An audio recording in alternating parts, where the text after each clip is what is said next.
Here it is. Oh, darn it. I got distracted.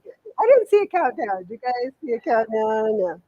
Okay, so this is our first summer class, our first summer series that we're doing. So we took a break. But it's good to be back and kind of start with our classes, see our friends again. So it's a fun time of year.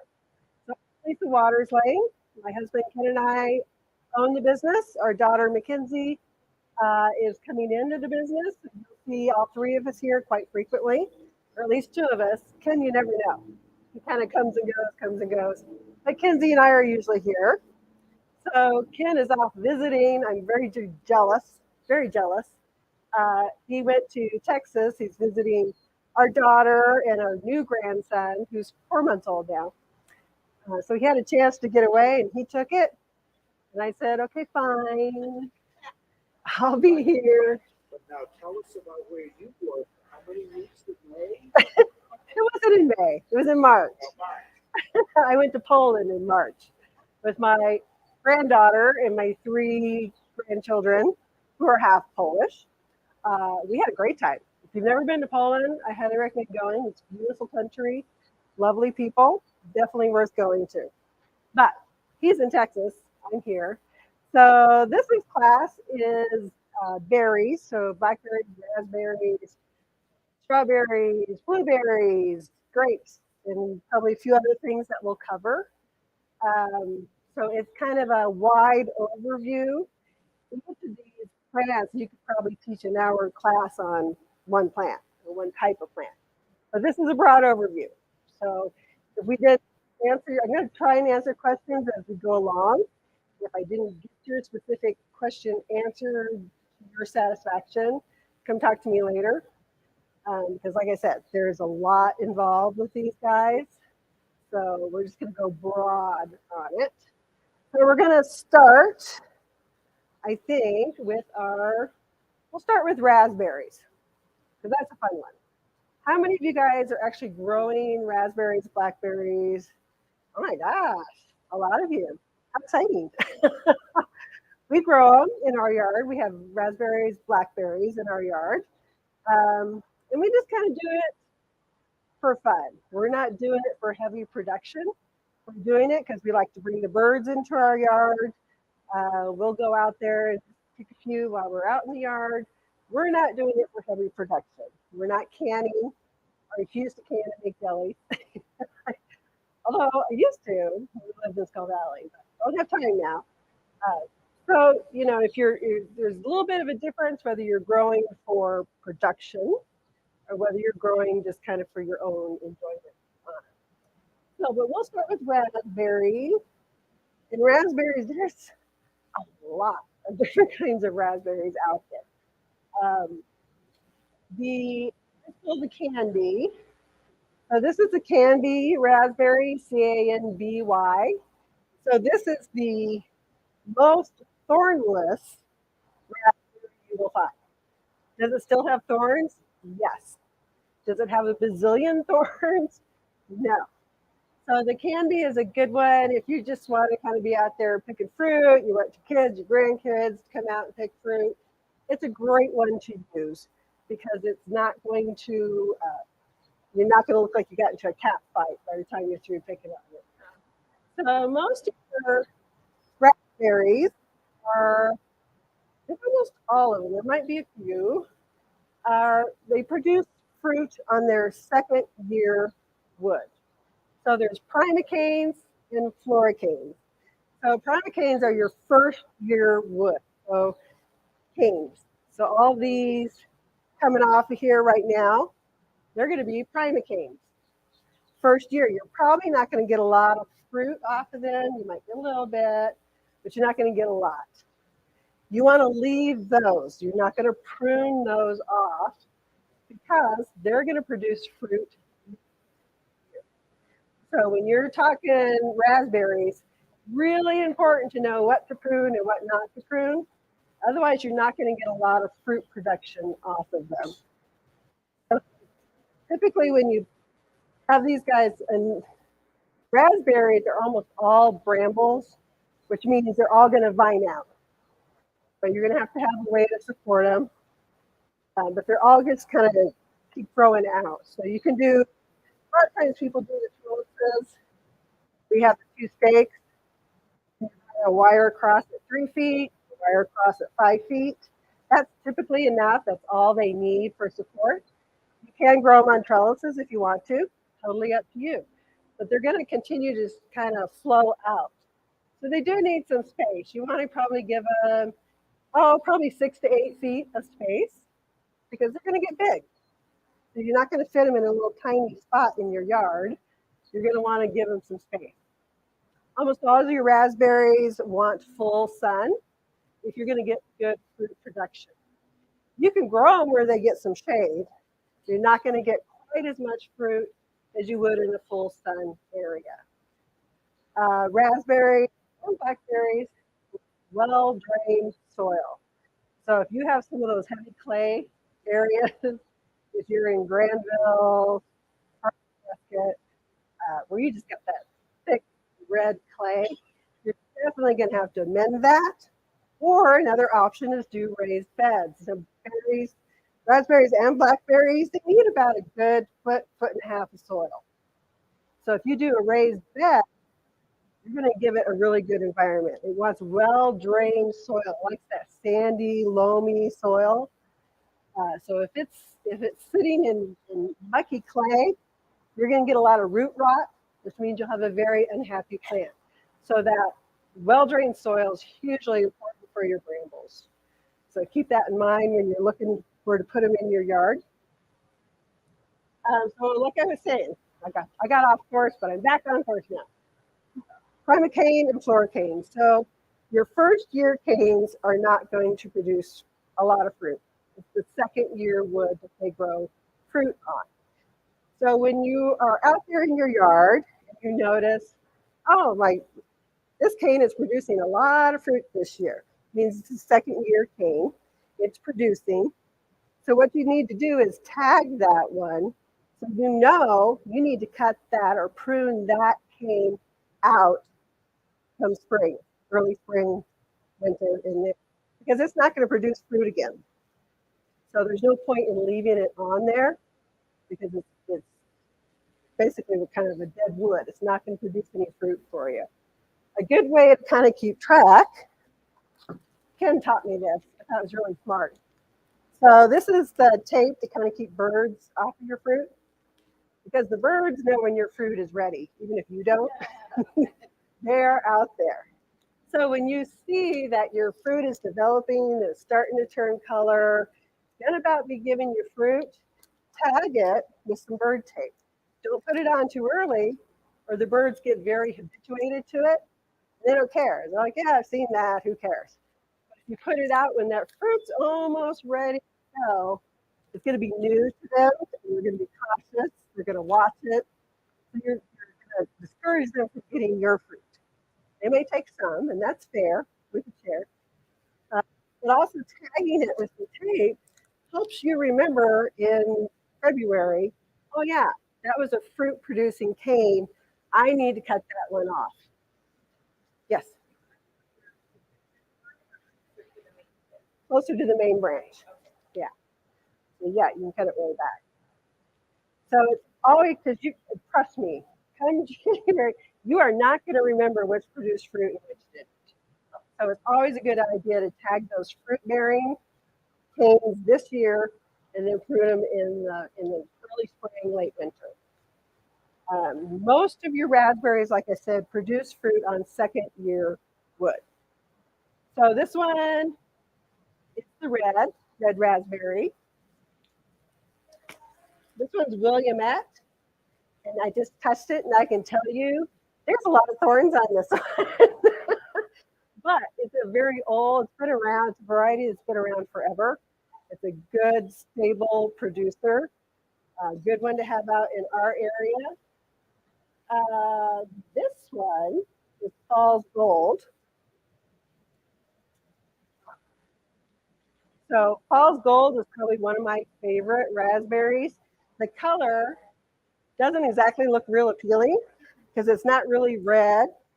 It's kind of just a goldish color, but it is so sweet. And you just wouldn't expect it. You pick that fruit and you're like, what's it going to taste like? You're bringing me a chair? Thank you.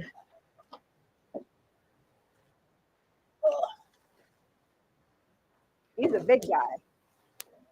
But the false gold is just a really sweet one. It's a little more shrubby than some of your Williamette or your Canbies. So it's got a few more upright canes as well, not just the brambling canes. But those are the three. Like I said, there's I don't know how many raspberries to pick from, and they all do really pretty well in our area.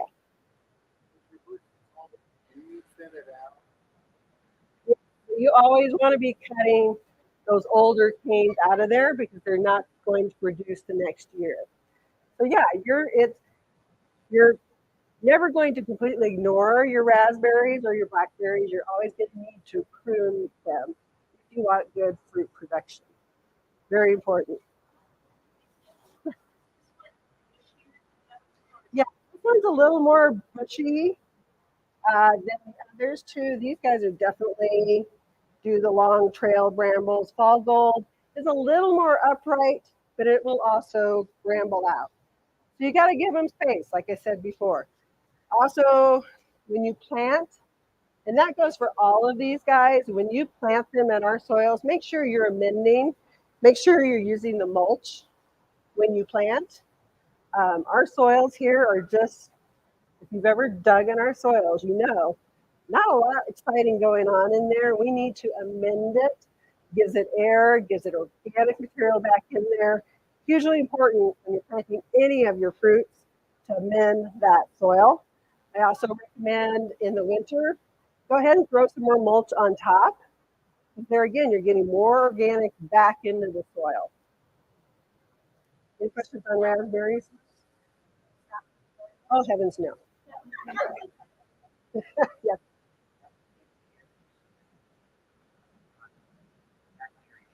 Right. Yeah. If it produced fruit, you want to cut it out of it. Definitely. Okay. So that's raspberries. Oh, well, we'll cover boysenberries real quick. So this one is actually a thornless boysenberry. So boysenberries are kind of those cross between blackberries and raspberries. Definitely a brambler. It's going to spill out and keep going. So there again, give it good room. Still only needs a good foot and a half, maybe a really good soil to grow into to keep it happy and healthy. Make sure it's well with all of these. Well drained soil is hugely important. If you get into soils that are really mucky and clayish, you can get a lot of fungal diseases going in it. So you're really important that your soil drains on these guys. So this one's a thornless boysenberry. Fun, fun, fun. You don't have to worry about getting eaten alive. Uh-huh.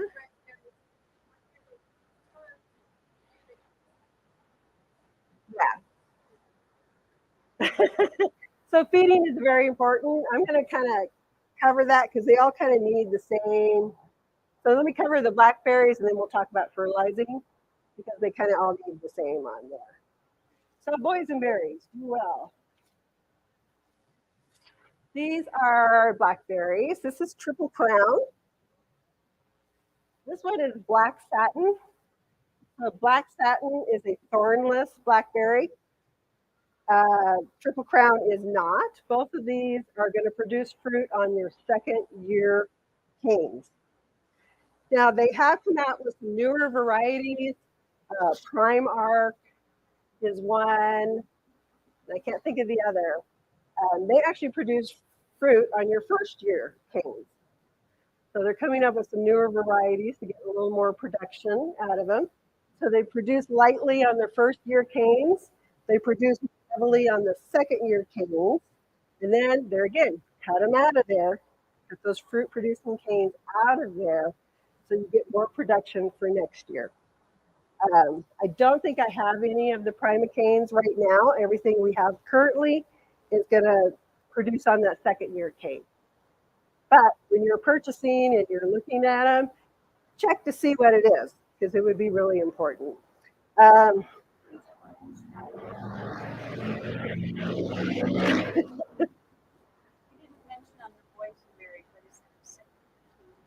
yes, yes, yeah. So pretty much everything up here today is that second year king. Yes.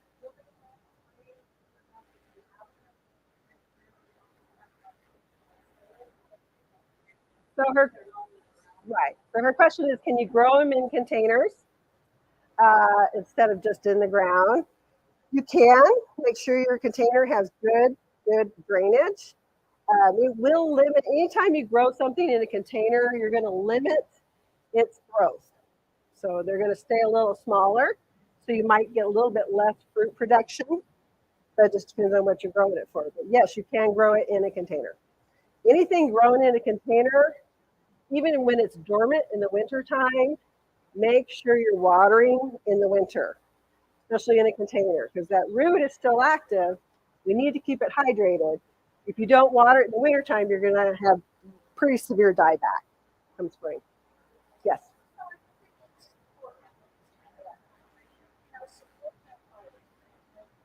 Yes. Yes. Now, so her question is, can she grow them? Can she grow them on a chain link fence? And the answer is yes. You can grow them on a chain link fence. They don't care. They don't care if they're grown on chain link, wire, whatever the support is. They're perfectly fine with that. It always comes down to here. You asked to full sun. Yes, full sun. Your first year you plant anything, you're going to be watering it twice a week. Very important. These guys have very kind of thinner leaves, so they transpire moisture out of their leaves very quickly.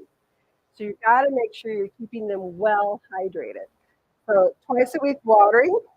And what I mean when I say twice a week is don't go there and put a cup of water on it. That's not enough. You need to water to the point where you're hydrating that root ball all the way out and all the way down. Because if you're not hydrating that entire root ball, you're going to get root shrink, and that's what causes your plants to kind of shrivel up and look like they've been torched, by a blowtorch. So watering huge.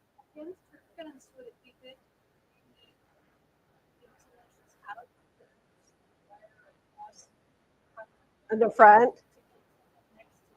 Mhm. No, they're not gonna. They're not a vine that's gonna move up through the fence. You can take tree tie, that green tie tape, and tie it to your fence. You have a good point because they want to bramble out. They want to go forward.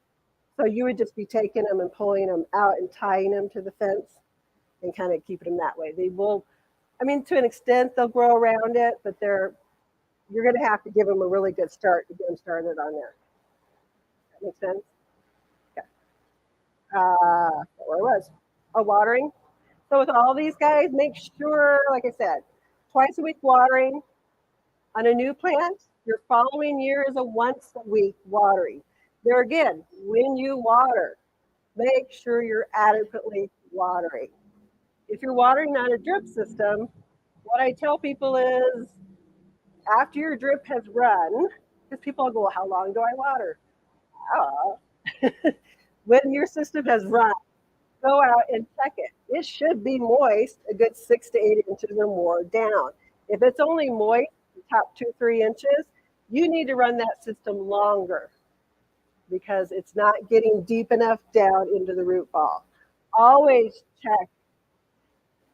Once you kind of get a feel for how your soil drains, how much water they're going to need, you're pretty good. But until then, check it. You have to be out in your gardens checking things. You can't just assume it's getting enough water because it may or may not be. They don't like to be soggy wet because you'll get root rot if they're sitting in heavy clay and they're just wet all the time. That's not good either. You got to make sure it drains. Whoosh. Mhm.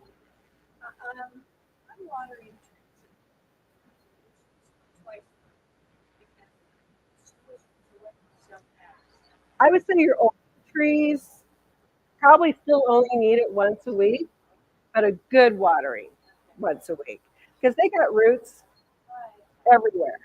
They really do. Well, actually, that's a good thing. Talk to somebody who lives in clay. They're like, I water once a month because it never dries out. So that, especially for your brambles and your berries, that well drained soil is excellent.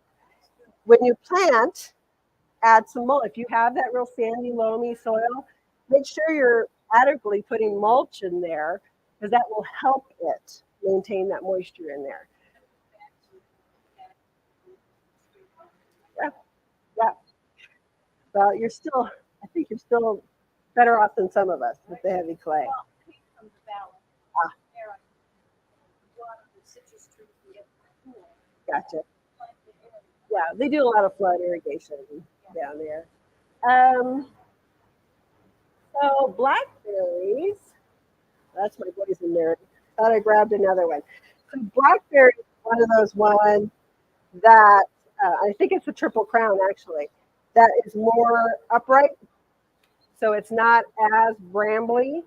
So if you have less space, maybe, or you don't want to have to worry about it, 6, 8 feet out, use one that's more shrubbery, more upright, and you won't have to worry about having support as much on them. So check your black, if that's important to you, check the blackberry variety. Almost all your tags will tell you. So like this one says freestanding.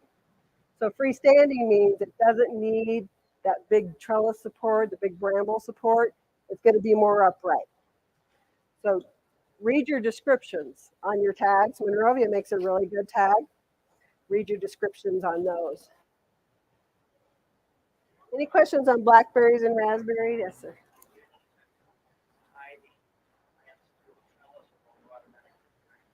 They do not automatically grab. They don't have the tendrils, so you do need to tie them.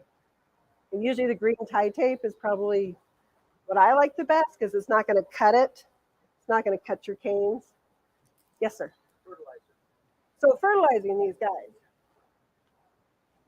When you plant, so all of these guys like a little more acidity than we naturally have in our soils. So we're very alkaline. Our soil's alkaline, our water's alkaline. So we need to work to combat that. So soil sulfur helps change the composition of your soil, makes it more acidic. This is a once a year addition. You don't have to keep doing it, you just do it one time. Very important when you plant to mix some soil sulfur in with your mulch and your native soil. I definitely recommend this. And then once a year, in spring when you're out there pruning, throw some soil sulfur on again. And that will just help keep things more acidic for you, make your plants happier.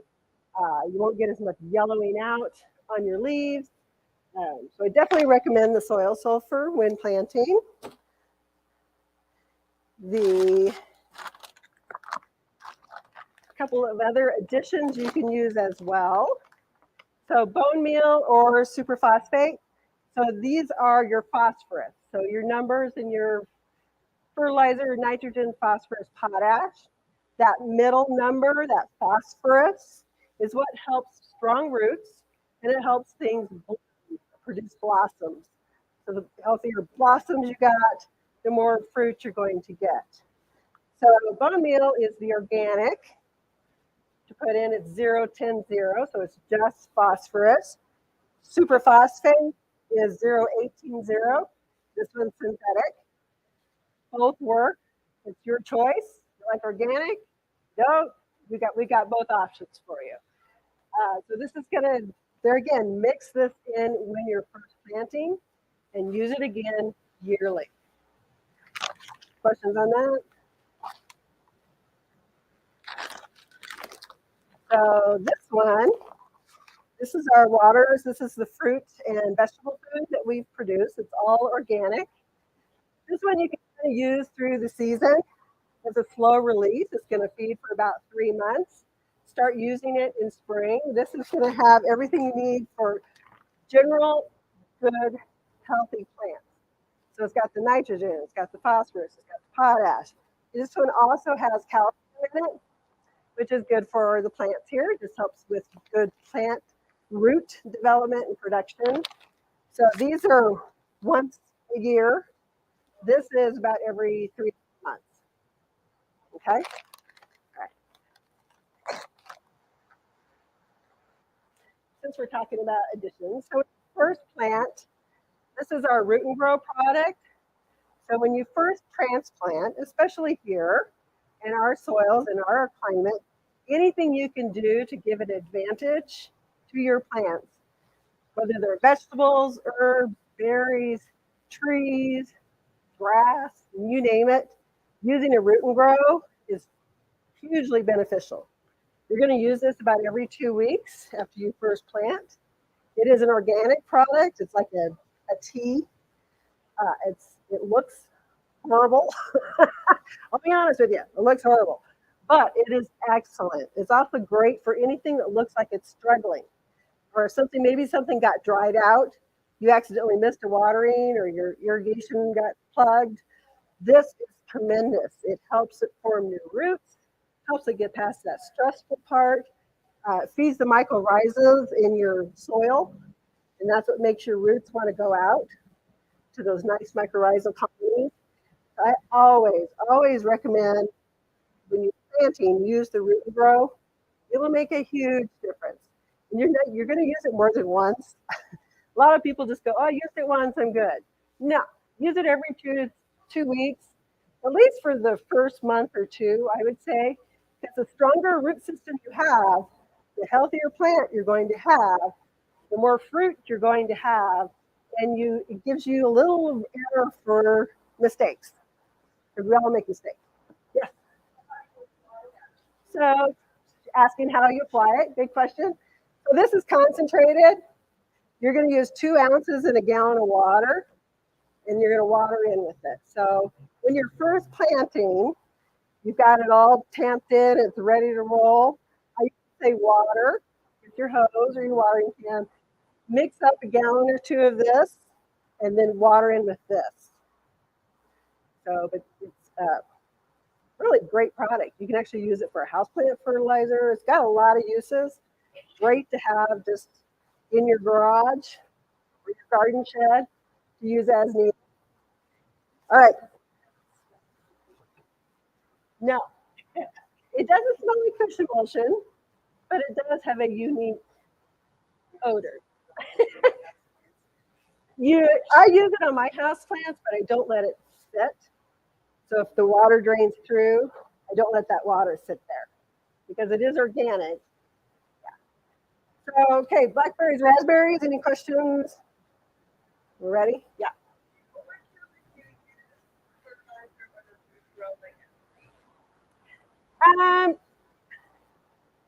You just don't need to. Yeah. I mean, if a plant is really stressed, I would say you can use your root and grow a little bit more, but you don't want to overdo it. There is such a thing as too much of a good thing, right? So especially with fertilizers, even though it's a nice organic fertilizer, it's still a fertilizer.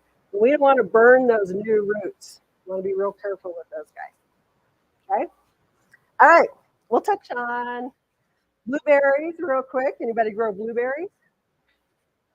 A couple of you. So blueberries, I always tell people grow blueberries here. They do grow here. There again, you're not going to be making blueberry jam.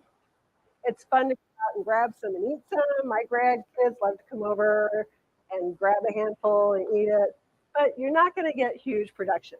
It is a really pretty plant. Beautiful when it blooms. It has very pretty blooms on them. A lot of them will get a fall color to them as well. So it is a pretty plant. These do better in containers. So they do much, you'll get better, half your plant better production grown in a container than in the ground. Yes. I would also say plant too, they are self-fruitful, which means, and that's true of all these guys, they don't need a pollinator. They can make the fruit by themselves. But with blueberries, you're always going to get better production if you put in two different varieties. They don't have to be planted together, but you want to keep them close together. You just get better production with that. They also like it very acidic. So that's why using a good potting soil is very important. Using a good fertilizer on them through the year, very important. Um, the other thing I noticed here is they do a little better where they get some afternoon shade. So if you got an east side of the house or under some larger trees where they're maybe getting some variegated light coming through there, they'll do really well. Out in full sun in Chino Valley on a hot patio with the wind blowing, they're probably not going to be the happiest there. So you got to pay attention to where you put these guys a little bit, but they do quite well. Any questions on blueberries? There's a lot of different varieties. Everybody goes, well, which are the best tasting? I don't know. Everybody's got a different taster, right? So that's why I recommend get two different varieties. You'll be good to go on those guys. Oh.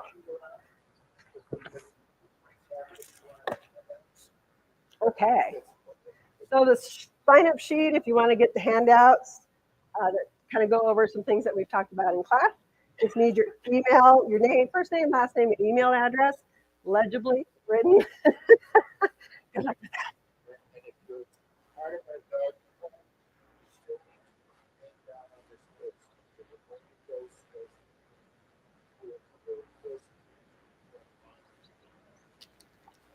Good to know. Okay. Yes, blueberries are definitely shrubby. You don't need a vine, you don't need trellis, you don't need anything. They'll do fine on their own. They do go dormant in the wintertime and then kind of leaf back up in the spring. Yes. So that, glad you brought that up. So the question was, do you continue watering throughout the winter? Like I said before, especially with blueberries in a container, anything growing in a container, probably a once a week watering throughout the winter. Things that are in the ground, so this would be December through March, you're going to water 2 times per month. If we have a really wet winter like we did last season, it was a wet winter. You probably don't need to water as much unless you've got containerized things because the water doesn't always get into those containers properly. But in the ground, we had a pretty wet winter, so you really didn't need to water as much. But the winter before that was dry. I mean, we went months without moisture. So it's really important to winter water any of your plants in your okay.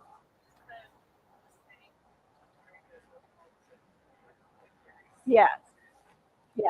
Now, going in a container, you're probably not going to be using this stuff, but definitely using the food and using potting soil. And now, this is more for soil. If you're planting in soils, you want to use these guys, not so much in containers. It can just be a little much for a containerized plant, but still use the vegetable food because that would be excellent. Yes. I would say these. I mean, because all of these plants are going to come back year after year after year, so they're a bigger root system. So yeah, if you start with a little tiny container, you're going to be moving it pretty quickly. So if you start with a bigger container, you're not going to have to worry about transplanting it as quick. Okay. All right. Well, let's just cover strawberries real quick. Who grows strawberries? Yeah. So strawberries do really, really well here. There's a couple different styles of strawberries. So there's June bearing strawberries.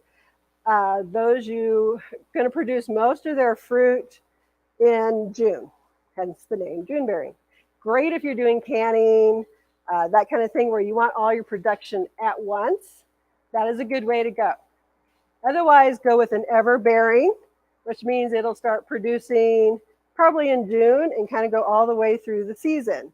It's not going to give you tons, but it's giving you handfuls kind of throughout the season. So there again, strawberries, if you do the June bearing one, they're blooming really early. So you have a chance, if we have a late frost, like we frequently do here, you can lose your fruit, your June fruit, because the berries, the blossoms got frozen. So that's another reason, really, if you do a June berrying, you might want to get some frost cloth for those really cold. We get down below 27, you would want to cover them. That way you're keeping your fruit production. If you go with the everbearings, you don't necessarily need to worry about it too much. These guys are also perennials. So you have the crown of the plant, and then it'll send off runners. So your runners are your babies, and they'll root and they'll take off. So if you've got a strawberry bed, you know, they actually make a really good ground cover. And they do really good at holding the hillsides because they're sending out runners. Those runners root in, those send off. So it's really good that way. You do need to occasionally go through and pull out the old crown. So if you have an original plant that's been there for a while, you probably want to pull that one out and let the babies, you know, grow and become mature. If they get too overgrown, they just struggle for water, fertilizer, you know, all that. So you do have to thin them occasionally just to keep them productive. Strawberries, I didn't bring it up here. So we have a really good food, the Flower Power. Thank you. Flower Power is it's a water-soluble food that's very high in phosphorus. So with your ever-bearing strawberries that you want to keep them blooming all through the season, using that Flower Power will keep it producing more blooms since you get more fruit. So that would be something that would be important for these guys. Sorry, I didn't bring it up here. But whether you grow them in containers, and strawberries grow very well in containers, or in the ground, they're both excellent. There again, that well-drained soil. If you get a real heavy, soggy soil, you're going to get root rot very easily on these guys. Any questions on strawberries? They can grow there again with some shade, but you're going to get better for fruit production in full sun. All right. What time is it? Ooh, we're cooking. We're doing good. So I'm going to cover grapes a little bit.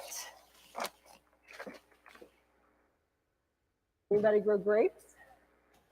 Oh, lots of people grow grapes. So grapes are one of those things most people are just growing it for themselves, right? They want some table grapes to eat through the season.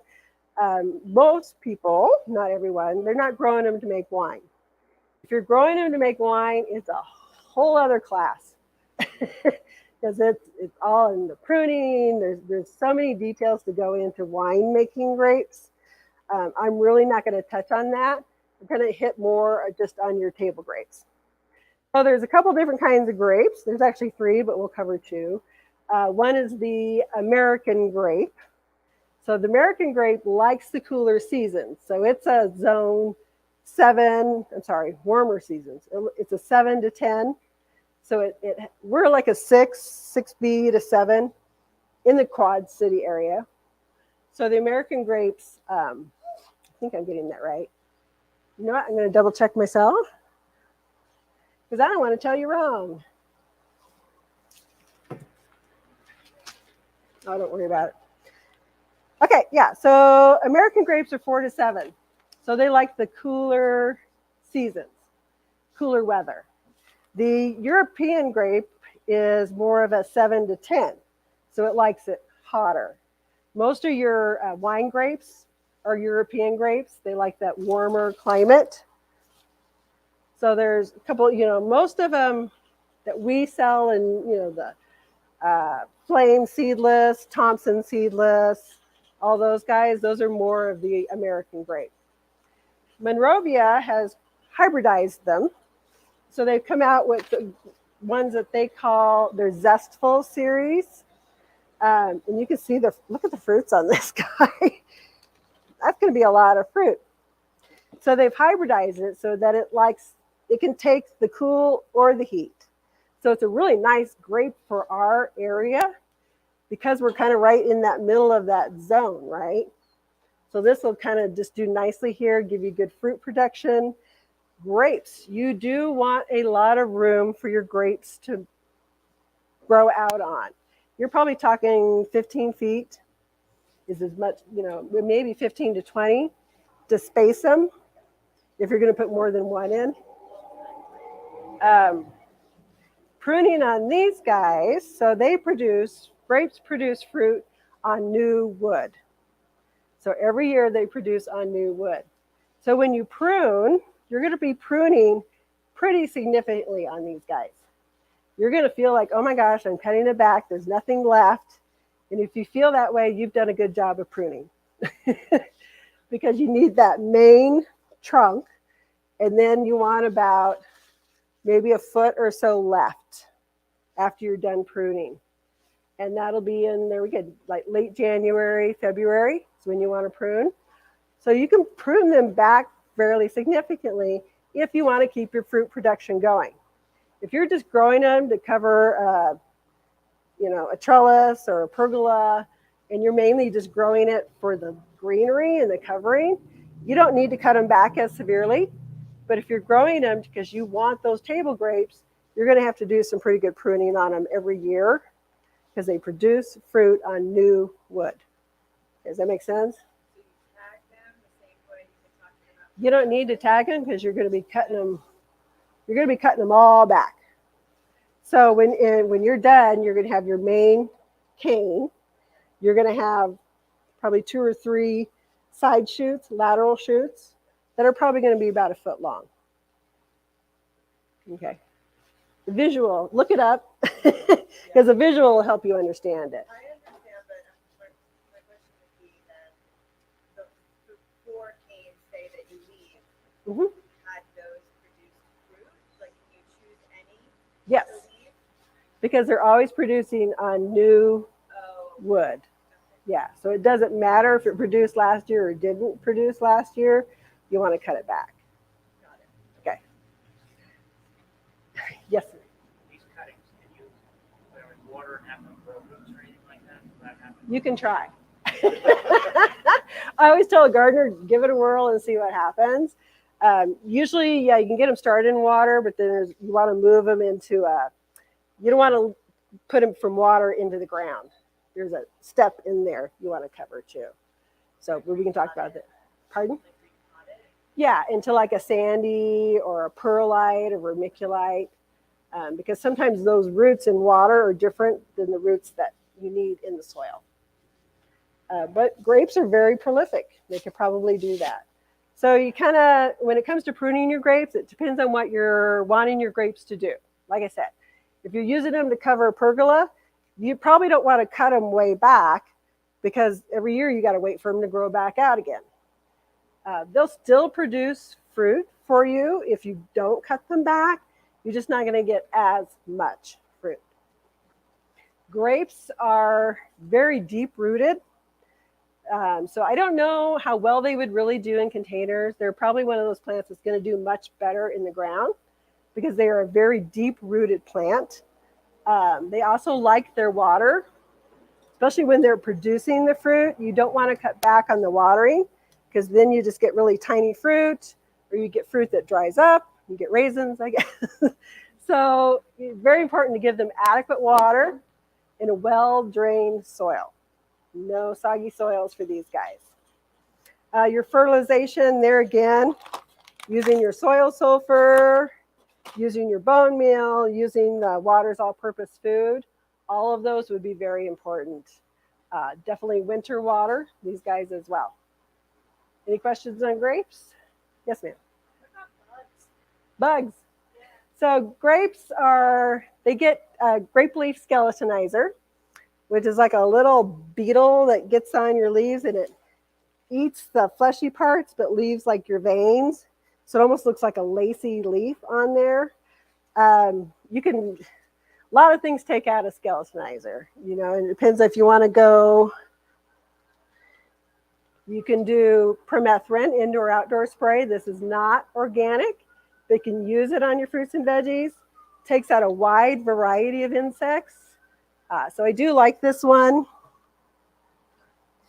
If you want to stay organic, use the triple action. It's neem oil with pyrethrums. Not as effective on those really hard-bodied insects. So you may have to treat, more than once. You got to keep up on it with this one.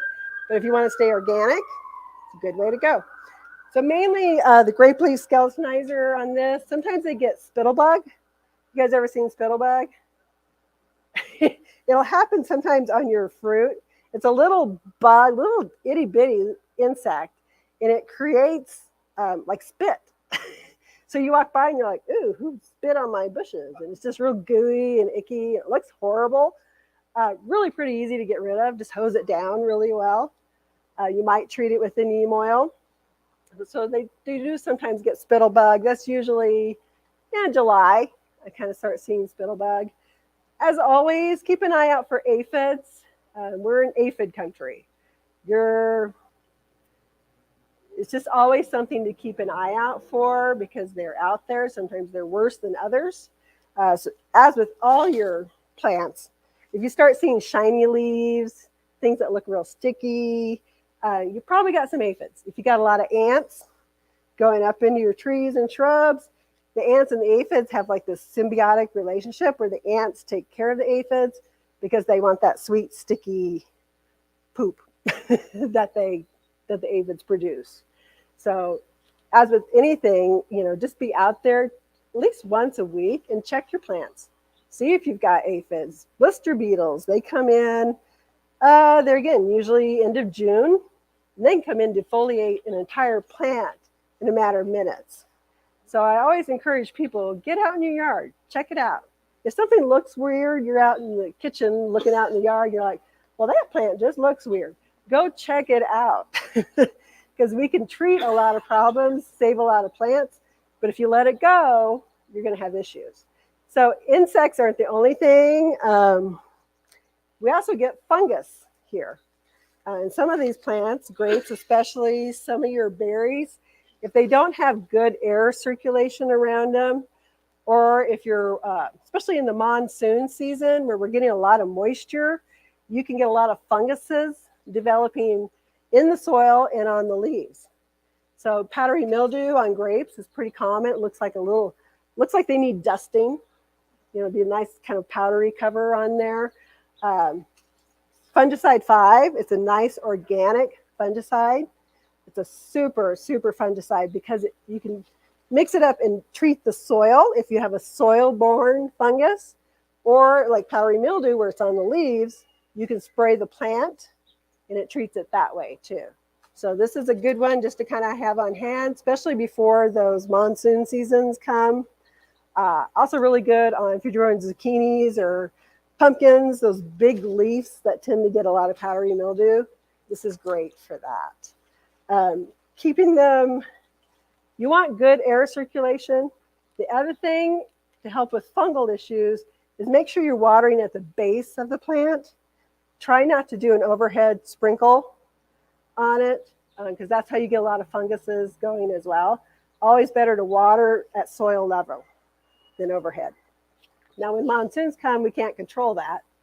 So you're just kind of subject to nature at that point, but keep this on hand. It really is a super product. Okay, any more like cover insects? Okay, any questions? Okay, we got a couple minutes. I'm going to touch on a few other things. This is a pomegranate. Does really well here. Look at the bloom on that. Can you guys see that? It's such a bright orange. It's so pretty. Pomegranates do very well here. So this will produce a nice kind of dark colored pomegranate. Great for juicing. It's a very good juicing pomegranate for here. They go dormant. They don't get terribly tall here, 8-9 feet max. Some stay a little shorter. So pomegranates are fun to grow.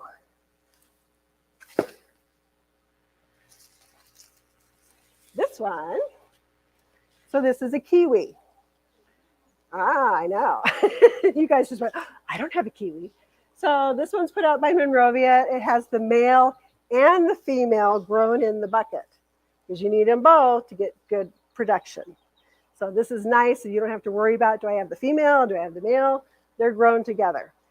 This produces kind of a smooth skin kiwi. It's not the fuzzy one like you find from Australia, but it's very flavorful, very juicy. So this is I have not grown this, so I can't tell you, but a lot of people have come in looking for them. They're excited about them, excited about growing them.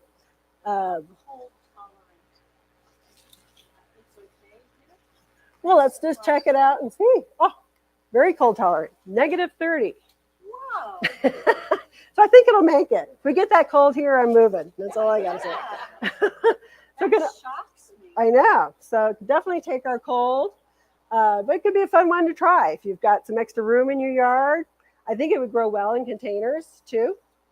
So that could be fun for those adventurous gardeners out there. How large a plant does it get to? You're testing me. Well, It says 20. It says 20, 25 feet tall, 12 to 20 foot with support. I would say here nothing gets as big as what they say it's going to get, but I would imagine you'd easily get 15 on it. Yes, ma'am. what's important to know about trimming or trimming back pomegranate? So the pomegranate, Yeah. so that you're just going to, it's going to go dormant in the wintertime.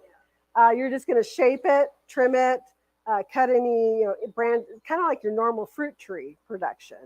Branches that are crossing, that look old, you're just going to clean it up. It doesn't need any specific, first year, second year. You don't need to worry about what produced fruit and what didn't. It's always going to just produce branching and fruit. February, yeah.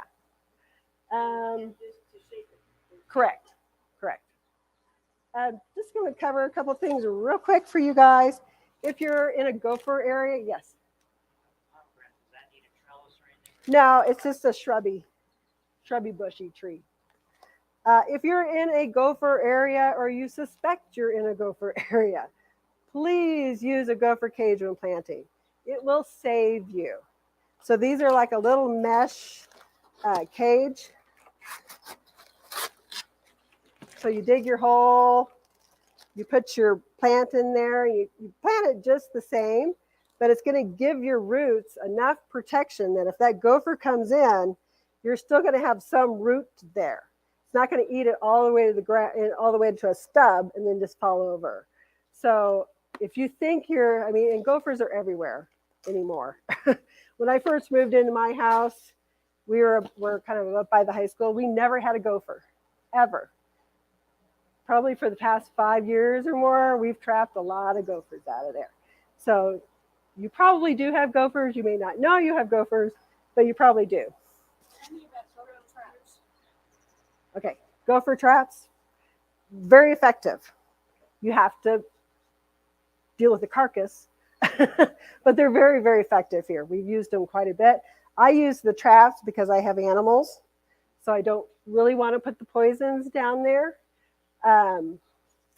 But they're very effective here. You just got to learn how to set them and use them. Yeah. Roots grow through this. Yes, your roots will grow through where the little holes are. So you don't need to worry about that. But if the gopher comes and eats it, you still got enough root there that it'll regrow. I did a whole flower bed, and I lined the bottom of the flower bed with Chicken. cardboard cloth. Yeah, that works too. Just be careful if you know you got them. Yeah. So when you're producing your fruits and berries, I like this. I'm not a big fan of the netting. I've seen too many birds get caught in it. If you use it, make sure you're tying it up under so they can't get in as easy. The tie tape works really well. Some people use pie pans. Some people use old CDs. The trick on that is don't put it out too early. Like I said, they will get habituated to it and they won't care. When that fruit is getting close, that's when you want to put it out. Yes? A hint that I have used, bridal netting Mhm. is much better to use. That's a good idea. It's a little more expensive, Uh-huh. but if you go to IKEA, they have curtains Ah. that are like bridal netting, and I stitch 4 of them together and can cover Ah. a whole peach tree. That's a good idea. She suggested using bridal netting, which is nice because then the bird's not going to get stuck in there. I know, kind of sad. Okay, you guys have been great. I don't want to keep you longer because I know those chairs aren't that comfortable. So, but if you have questions afterwards, you want to come up and talk to me, I'll try and answer questions for you guys. I forgot what next week's class is. Ken, do you remember? Blooming? Plants that thrive in. Okay. Yeah. So that's on our website if you guys want to keep track of what the classes are, thewatersgardencenter.com. It has a list of all the classes, and I think we do them up until October. So I'm sure we've got some subjects that will interest you guys. But thank you for coming today. First class time.